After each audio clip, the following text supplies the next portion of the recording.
Amparo Dávila nació en Pinos, un pueblo minero de Zacatecas, México, el 21 de febrero de 1928. Era la tercera de 4 hermanos en una familia en la que su padre era gran aficionado a la lectura, cualidad que ella heredó. Su familia dejó Zacatecas para establecer en Ciudad de San Luis, donde Dávila cursó sus estudios de primaria y secundaria.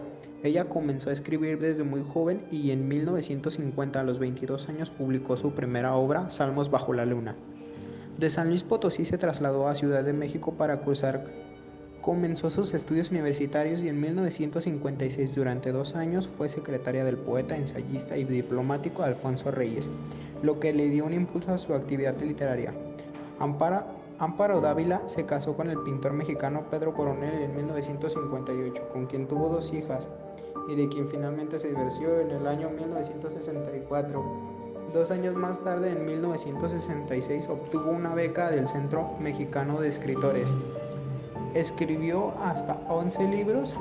Olvidada por un tiempo pero admirada por su trabajo, consiguió muchos reconocimientos.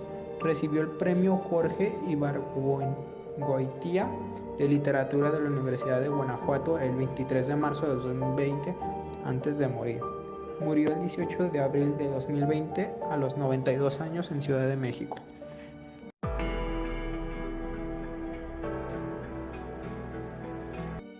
Fue una gran escritora que durante su trascendencia al escribir libros dejó un gran legado para la literatura. Libros como Salmos bajo la luna, 1950, Meditaciones a la orilla del sueño, 1954, Perfil de soledades, 1954, Tiempo destrozado, 1959, Música concreta, 1964, Árboles petrificados, 1977, Muerte en el bosque, 1985, Cuentos reunidos, 2009, Poesía reunida, 2011, El huésped, 2018, The House Guest, 2018. Fue en 1950 cuando Amparo Dávila publicó su primer poemario, Salmos bajo la luna, al que siguieron Meditaciones a la orilla del sueño y Perfil de soledades y Árboles petrificados, que le valieron para ganar el premio Villaurrutia en 1977, el cual se entrega desde el año de 1955, cuando lo obtuvo con Juan Rulfo por su obra Pedro Páramo. Su obra Tiempo destrozado de 1959, formada por cuentos como Fragmento de un diario, Un boleto para cualquier parte, La quinta de las celosías y El espejo, son consideradas como literaturas fantásticas y surreales. Era la autora de cuentos breves, pero intensos. La soledad, la demencia, la locura y el temor fueron sus temas recurrentes. Algunos de los mejores relatos de la Zacatecana son, por ejemplo, La muerte en el bosque, La señorita Julia, El tiempo destrozado, El final de una lucha, Alta cocina, El huésped, Un boleto a cualquier parte, La quinta de las celosías, El espejo, La celda, El entierro. En 2018 su trabajo logró cambiar el nombre de Premio Bellas Artes de Cuento San Luis Potosí a Premio Bellas Artes de Cuento Amparo Dávila, lanzado por primera vez desde 1974. Mientras que el Instituto Nacional de Bellas Artes y Literatura, INBAL, la apuntó como pionera del cuento fantástico de México. En 2011 escribió su última obra poética y fue condecorada con la Medalla de Bellas Artes 2015. A finales de marzo del mismo año fue designada ganadora del tercer premio Jorge Ibargüengoitia de Literatura que otorga la Universidad de Guanajuato.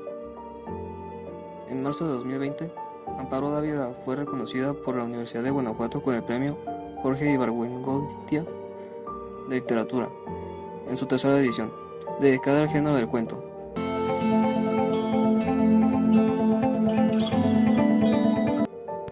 Era una destacada escritora de cuentos y de poesía en México, narradora de lo insólito y lo siniestro.